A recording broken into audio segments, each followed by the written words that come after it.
세상 돌아가는 일들로 답답할 때도 참 많습니다. 뭐 당장 지금 휴스턴 지역은 집을 다시 지어야 되는 그 숫자만 해도 엄청나다고 들었어요. 건축 경기는 아마 뭐 계속 올라갈 것 같은데, 지금 허리케인 뭐 얼마인가 거기가 또 이름도 참 어떻게 어마어마한 규모로 이렇게 이름을 어마라고 그렇게 지었는지, 그게 또 플로리다 지역 쪽으로 이렇게 올라온다 그러고, 그 뒤에 태풍이 또 뭐 하나가 또 따라온다고 그래요. 그 어느 나라 대통령께서 한 분이 그 파리 그 기후 협정인가를 탈퇴하시겠다고 하고 나서 이런 일이 있는 거 아닌가 싶어서, 설마 여기 대통령이신가?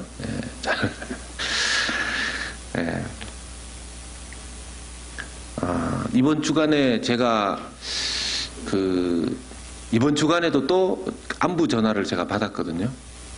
텍사스라 그러니까 캘리포니아에 계신 한 분이 저한테 연락을 하셨는데, 이제 그분하고 이제 괜찮다고 이야기를 하다가 그 캘리포니아 지역에 목사님 이런 일이 있었는 걸 아십니까? 그래서 무슨 얘기인데요? 우리 교회가 잘 되고 있다는 얘기가 그까지 들립니까? 이제 그렇게 물으려고 그러다가 괜히 저 혼자 또 설레발치는 것 같아서 무슨 일입니까? 그러니까 우리 그 전화하는 목사님과 함께 잘 아는 한 분 목사님이 계신데, 그분에게 그분이 큰 잘못을 하신 이런 뉴스를 제가 듣게 된 겁니다.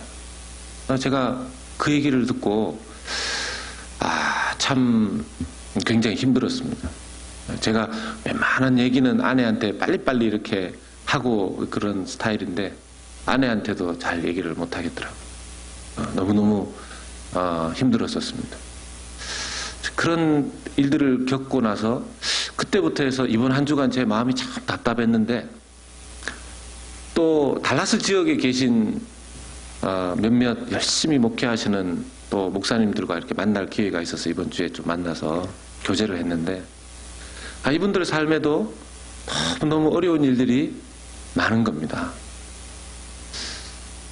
참 그런 이야기를 듣고 힘이 나고, 그분들이 뭘 잘못해서가 아니라, 목회하는 가운데 교회 안에서 교인들 안에서 일어난 일, 또 목사님에게 일어난 일, 사모님에게 일어난 일, 이런 것들이 사정들이 정말 보통 사정들이 아니어서 그렇죠. 뭐 일일이 좀 다 말씀드리기는 그렇고요. 저도 뭐 그만큼은 아니지만 고난을 겪고, 또 세상 모든 사람들이 또 고난을 겪고, 교회 안에 많은 분들이 말은 다 안 해서 그렇지 답답한 사정들이 얼마나 많겠습니까? 혹시 오늘 오신 분 중에 목사님, 저는 요즘 일이 너무 잘 풀려가지고 막 늘 뭐 아싸라비합니다, 뭐 이런 분이 계시다면 굳이 오늘 여기 금요집회에 안 계셔도 됩니다. 그분은 제가 한 날을 잡아서 인생이 정말 끝내주게 잘 풀릴 때, 이런 제목으로 설교를 한번 준비할 테니까 그때 오시면 되겠습니다. 오늘은 어떻게 해서든지 내 인생도 좀 진짜 답답합니다, 이런 생각이 드신다라면 우리 같이 하나님의 말씀 안에서 좀 방향을 찾고 답을 찾고 우리의 마음을 딱 정하고 기도할 수 있는 시간 되시기를 예수님의 이름으로 축복합니다. 구약 성경 말라기서는 여러분들 아시다시피 구약 성경의 마지막 책, 마지막 예언 아니겠습니까? 이제 이 예언을 마지막으로 약 400년 동안 하나님의 계시가 멈추어지게 됩니다. 신약과 구약 사이의 중간기라고 하죠. 약 400년 동안. 여러분, 사람이 제일 무서울 때가 막 싸울 때가 아니고 제대로 삐칠 때입니다. 그래서 말을 안 할 때라 그러잖아요. 말을 안 할 때. 차라리 말을 하면 어떻게 해결을 해보겠는데, 이 말을 안 할 때, 이게 진짜 굉장히 심각한 건데요.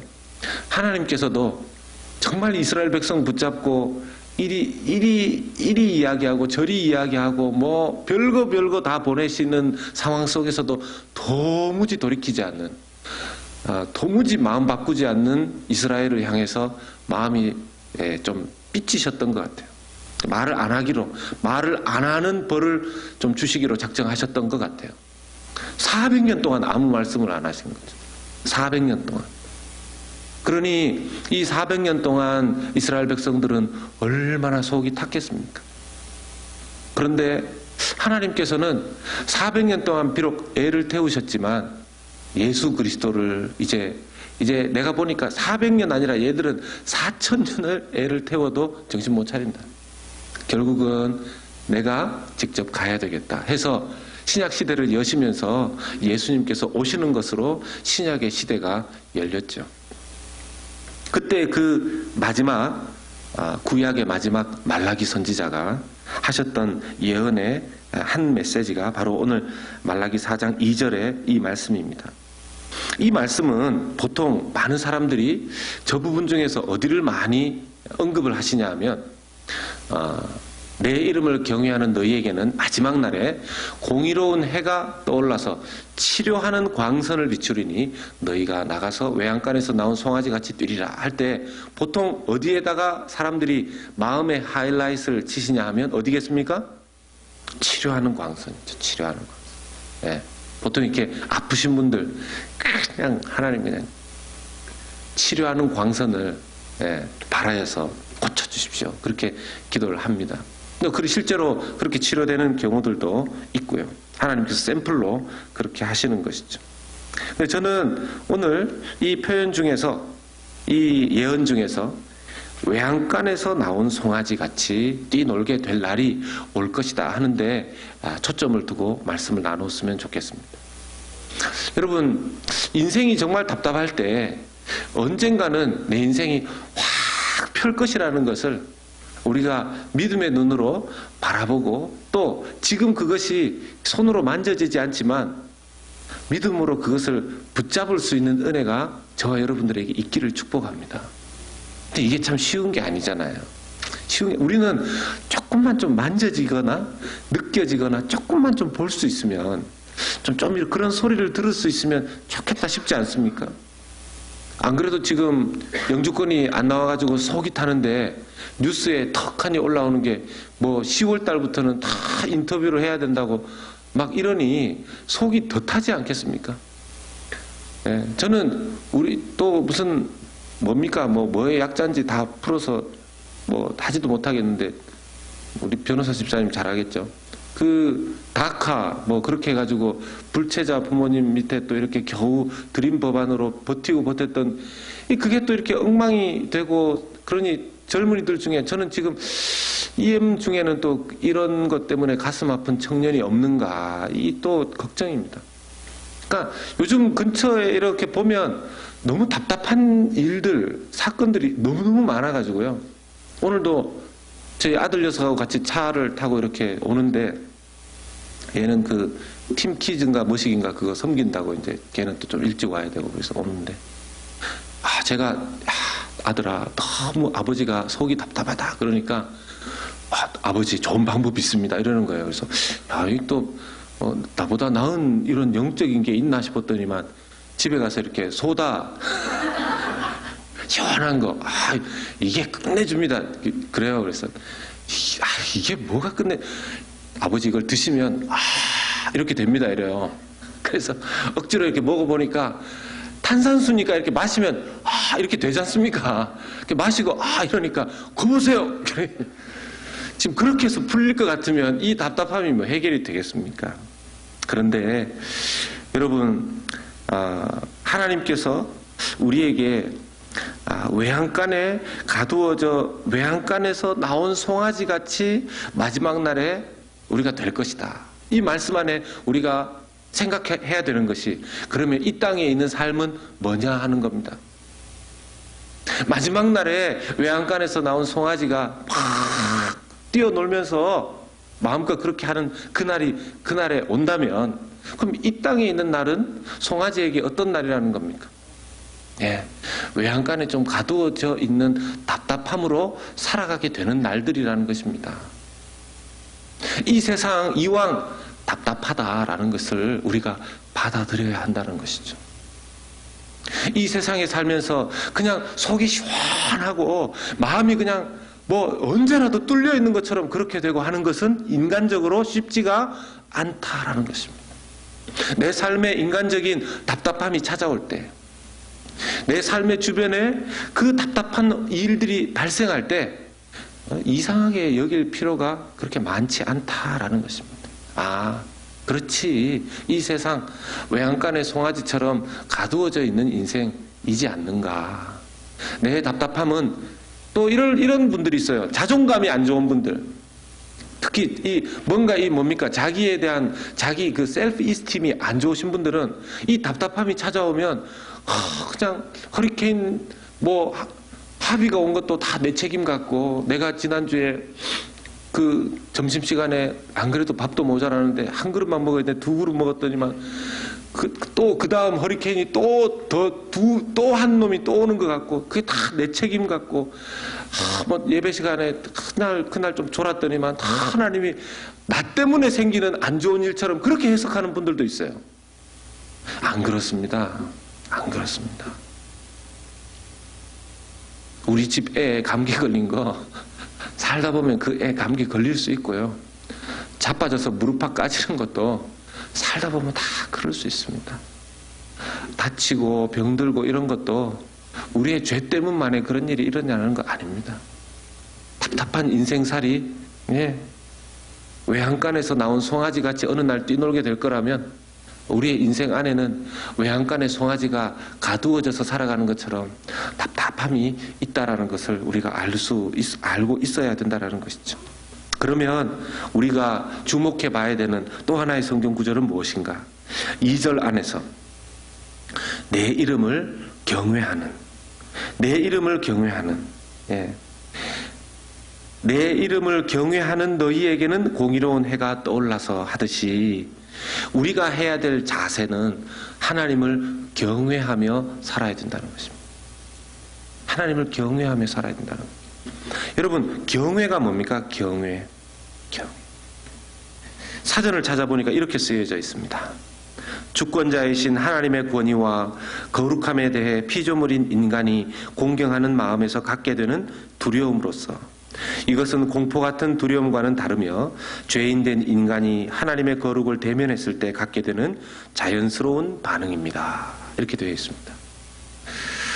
구약 성경에서는 하나님에 대한 경외가 언제 발생하게 되느냐? 하나님의 율법을 들을 때였습니다. 신명기 4장 10절의 말씀입니다. 신명기 4장 10절의 말씀입니다. 같이 한번 읽어보겠습니다. 시작. 내가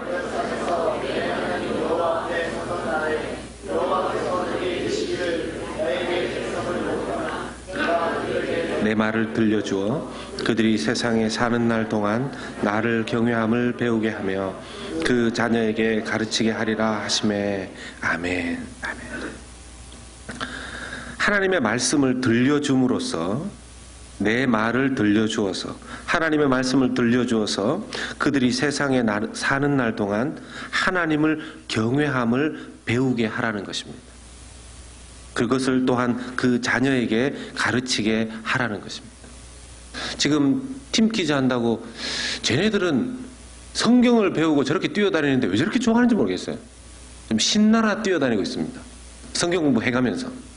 참 우리 교육부 사역자들에게 너무 감사한데요. 하나님의 말씀을 어렸을 때부터 가르치지 않으면 하나님을 경외할 수 있는 방법을 배우는 방법이 없다는 것입니다. 하나님을 경외하는 것은 다른 것이 아니라 말씀을 배우게 됨으로써 하나님을 경외하게 되더라는 것이죠. 그리고 이 하나님을 경외하는 법을 말씀을 통해서 배운 자는 하나님의 거룩한 사람으로 변해가게 됩니다. 고린도후서 7장 1절 말씀입니다. 고린도후서 7장 1절 말씀 같이 읽겠습니다. 시작. 그런즉 사랑하는 자들아, 이 약속을 가진 우리는 하나님을 두려워하는 가운데서 거룩함을 온전히 이루어 육과 영의 온갖 더러운 것에서 자신을 깨끗하게 하자. 아멘. 그래서 몇 가지가 아니라 여러분 간단한, 여러분과 제가 원리를 나누고 또 다른 시편의 말씀 하나를 읽고 난 다음에 여러분들 기도하는 시간을 가지고자 합니다. 인생의 답답함이 밀려올 때 여러분 누구나 다 어떤 그 탈출 방법을 찾게 되어 있습니다. 여러분 한국에는 아침이 되면 아줌마들을 위한 드라마가 방영이 됩니다. 저는 본 적은 거의 없습니다. 정말 본 적은 없습니다. 왜냐하면 그 스토리 자체가 아예 그런 드라마를 일컫는 그 단어가 있더라고요. 들어보셨습니까? 막장 드라마라고. 막장 드라마. 보니까 스토리가 엉망진창이에요. 근데 그걸 보면서 이 아주머니들이 학교 애들 보내놓고 약간 시간대가 한 9시나 10시 사이 그쯤 아닙니까? 다 안 보셔가지고 또 거룩하게 또 안 보셔가지고 잘 모르네. 또 봤다고 말하려니까 또 좀 그러시고 거기를 보면 막 불륜을 하고 또 불륜을 했는데 또 불륜을 하고 어떻게 해가지고 그러면 이분들이 보통 이렇게 애들 보내놓고 빨래해서 빨래 개면서 또는 설거지하면서 이렇게 보시지 않습니까? 그러면 막 설거지를 하다가 그냥 그릇이 깨져라 이러고 빨래를 개다가 빨래를 팽개치면서 저 나쁜 이렇게 그런데 이제 그 감정의 정화가 그걸 보면서 막 화를 같이 내면서 이 감정이 풀리는 겁니다. 그리고 또 말도 안 되게 또 나중에 막 울릴 때 보면 그걸 보면서 말도 안 되는 스토리를 보면서 막 울면서 불쌍하다고, 저 며느리가 불쌍하고 저 엄마가 불쌍하고 저 유부녀가 불쌍하고. 근데 이제 문제는 그걸 다 보고 나면 남자들만 다 죽일 놈이 되거든요. 그게 이제 좀 단점인데, 그런 막장 드라마를 봄으로써 자기 감정을 풀 수도 있고요. 근데 우리 믿는 사람들에게 일어나는 인생의 답답함을 그런 막장 드라마 보면서 푸는 걸로 하면 안 된다는 것입니다. 안 된다는 것입니다. 어떻게 풀어야 되는가? 첫 번째는 말씀을 들고 기도의 자리에 나가야 된다는 겁니다. 목사님 겨우 이거 얘기하시려고 지금 그렇게 뜸을 들이셨습니까? 그럴 수 있는데 우리가 어디 가겠습니까? 어디 가겠습니까? 사람들이 자기가 살아오던 인생 패턴이 있지 않습니까? 루틴하게 늘 살던 그 패턴이 너무 지겨워지면 일탈이라는 것을 하게 됩니다. 일탈이라는 것을. 일탈이라는 단어가 어려우십니까? 아시죠? 예. 지금 설교 듣고 계시죠? 예.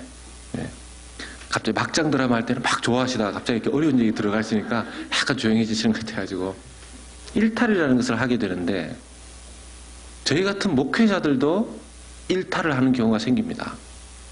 근데 그 일탈의 방향을 잘 잡아야 되는 것이죠.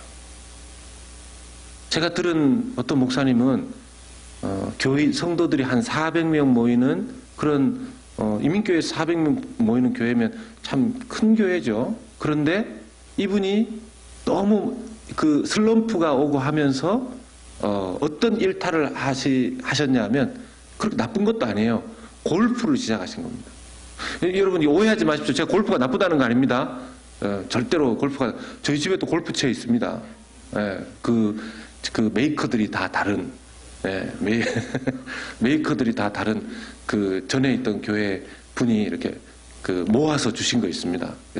제가 그 골프 레인지인가 어딘가 딱 한 번 나가서 이렇게 휘둘러 봤는데, 골프가 나쁘다는 걸 말씀드리는 게 아니라, 이분이, 그 목사님이 건실하게 잘 목회를 하시다가 일탈을 골프로 해서 골프에 빠져버리셨어요. 나중에 교인이 40명 남았어요. 40명. 계속 자기 스트레스를 그걸로 푸느라고. 또 어떤 경우에 이 일탈을 잘못하게 되면 아주 안 좋은 케이스는 뭡니까? 이제 성적인 것, 자기의 어떤 성욕을 푸는 것으로 가게 되면 이게 또 엄청난 일이 또 벌어지게 되는 것이죠. 그런데 어떤 목사님은 막 목회를 하는데 슬럼프가 오고 사람이 이렇게 교회 성도들하고도 막 답답하고 교회가 잘 되는 것도 아니고 안 되는 것도 아니고 막 그렇게 답답하니까 한 분 목사님은 사람들 교인들도 자기를 별로 이렇게 의사소통이 안 되는 것 같고 교인 은혜도 안 되는 것 같고 이러니까 그냥 성경 공부나 열심히 해서 신구약 66권을 한번 내가 한번 정리나 해보자 이렇게 되신 거예요. 이상한 일탈 이렇게 이해가 지금 몇 분은 무슨 그게 일탈인가 뭐 이렇게 지금 이해가 안 되시는 눈빛으로 계신데 그러면서 이분이 그냥 성경을 창세기부터 하나씩 이렇게 좀 자기가 또 다른 묵상을 해가면서 자기의 이 깊은 묵상에 연구를 하기 시작하신 겁니다. 그런데 이분이 1년을 그냥 자기 슬럼프를 일탈을 성경 연구로 풀었는데 여러분 사람이 그런 슬럼프라든지 어떤 서로 조금 묶여 있었던 관계라는 건 진짜 나쁜 그 악의를 가지고 하지 않는 이상은 시간이 지나면 좀 풀리지 않습니까? 근데 문제는 그 문제가 해결되고 났을 때 잘못된 일탈의 과정을 했던 사람은 나중에 이게 돌이키지를 못하는 거죠. 그런데 이 목사님은 1년 동안 되는 것도 없고 그냥 성경이나 더 보자 이렇게 해서 했더니만 나중에 1년쯤 지나면서 교인들과의 관계도 풀리고 자기한테는 뭐가 남았죠? 성경 66권 더 깊이 연구한 게 남았으니까 사람들하고 같이 말씀을 나누면서 그 이유가 더 풍성해진 겁니다. 사랑하는 여러분, 저와 여러분들 가운데에도 오늘 여기 오신 분들 말 못할 그 답답함이 있으신 분들이 있을 겁니다. 여러분, 목회자가 느끼는 정서적인 부분에 많은 퍼센테이지는요 성도들에게서부터 옵니다.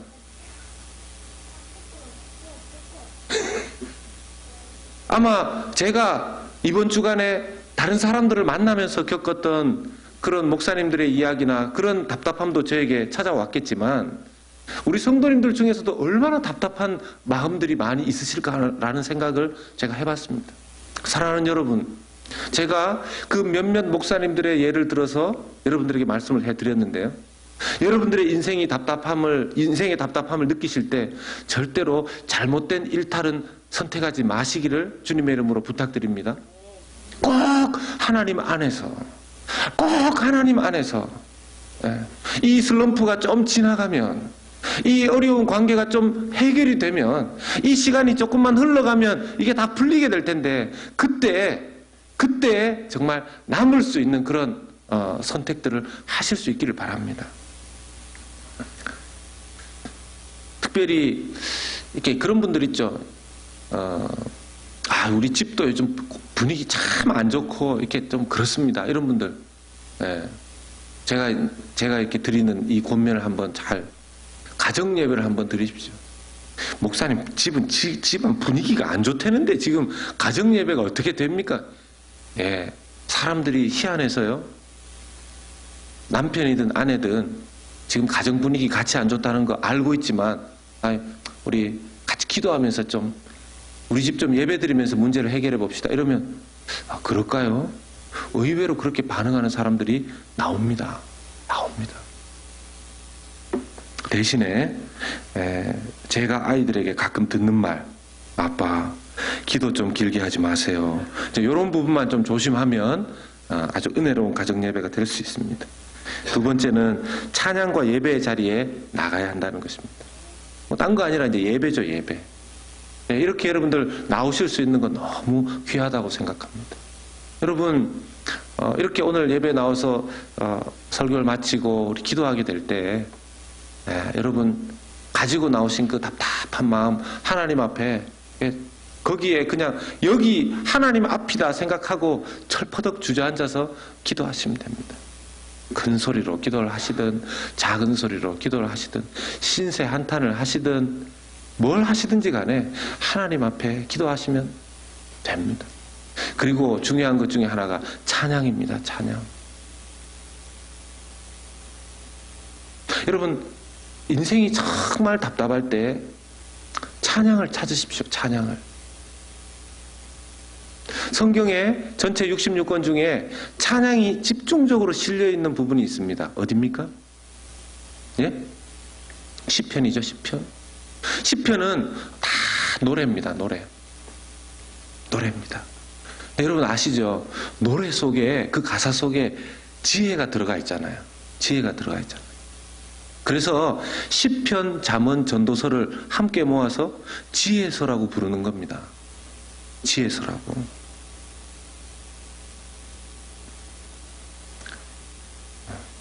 그리고 또 세 번째는 특별 부흥회를 위해서 여러분 기도하고 적극적으로 참여하시기를 바랍니다.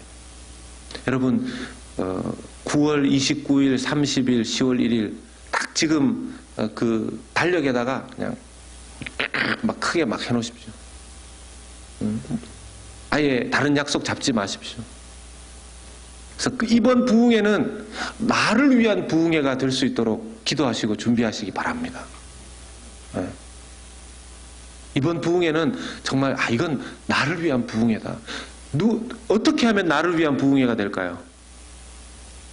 네, 그 부흥회를 위해서 기도하면 나를 위한 부흥회가 되죠.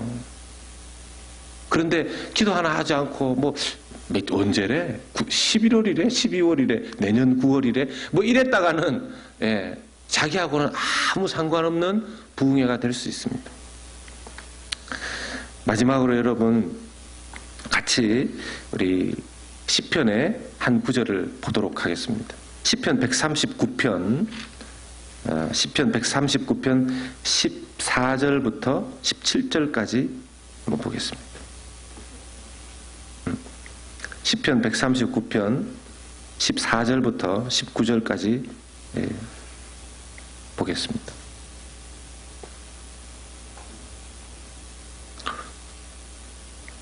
제가 가진 구약성경 904면에 있는데요. 성경 찾으신 분들 저하고 같이 14절부터 19절까지 같이 읽겠습니다. 시작.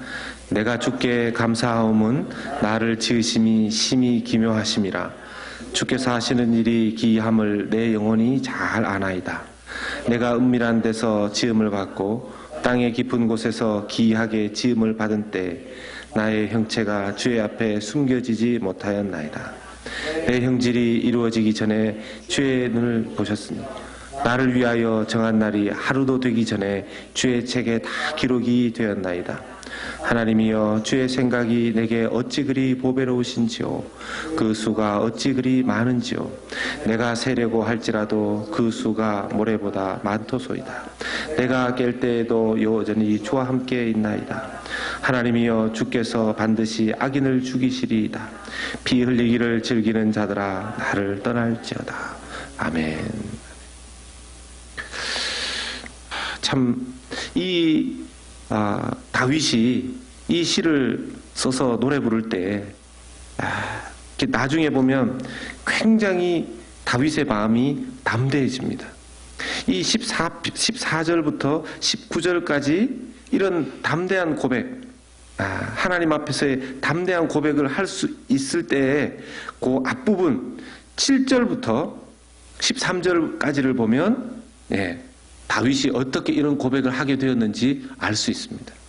우리 7절부터 또 한 번 더 보겠습니다. 7절부터 13절까지 한 번 더 같이 읽겠습니다. 시작. 내가 주의 영을 떠나 어디로 가며 주의 앞에서 어디로 피하리이까. 내가 하늘에 올라갈지라도 거기 계시며 수월에 내 자리를 펼지라도 거기 계시니이다. 내가 새벽 날개를 치며 바다 끝에 가서 거주할지라도 거기서도 주의 손이 나를 인도하시며 주의 오른손이 나를 붙드시리이다. 내가 혹시 말하기를 흑암이 반드시 나를 덮고 나를 두른 빛은 밤이 되리라 할지라도 주에게서는 흑암이 숨기지 못하며 밤이 낮과 같이 비추이나니 주에게는 흑암이 빛이 같음이니이다. 주께서 내 내장을 지으시며 나의 모태에서 나를 만드셨나이다. 아멘. 아멘. 여러분 아멘이십니까? 우리가 우리 인생의 답답함 속에서 인생의 막다른 골목길과 같은 그곳에서 있다 할지라도 우리가 할 수 있는 고백이 이 다윗과 같은 고백이 될 수 있기를 주님의 이름으로 축복합니다. 내가 주님을 피해서 어디에 갈 수 있겠습니까? 내가 주의 신을 떠나 어디로 갈 수 있겠습니까? 내가 주님을 피해서 어디에 거할 수 있겠습니까?